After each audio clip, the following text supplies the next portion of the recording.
A San Giuseppe e Canizzano la rivoluzione è già partita, la raccolta differenziata nei bidoni domestici è già realtà. A Santa Maria del Rovere, dove l'altra sera si sono tenute 2 affollatissime e vivaci riunioni, sono in distribuzione. Raccolta differenziata sulla bocca di tutti a Treviso, ora che si fa sul serio. A San Giuseppe ecco la voce del dissenso. Sono arrivati a casa, sono enormi, sono delle piccole discariche nell'ambito di un'abitazione privata, occupano uno spazio privato, mentre prima occupavano uno spazio pubblico. Chiedono all'utente un'attività superiore a quella di prima, quindi credo che dovrebbe esserci una riduzione dei costi. Ma la maggioranza si sta adeguando. Mi trovo molto bene, ho sempre fatto la raccolta differenziata da anni, quindi adesso veramente mi trovo a mio agio, nel senso che sono quasi sicura che tutto quello che viene separato va nel posto giusto.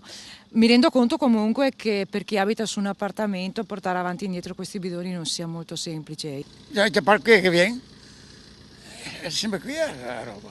Non ti metti benissimo, noi che metto roba, basta, sono a posto. Molto bene, grazie.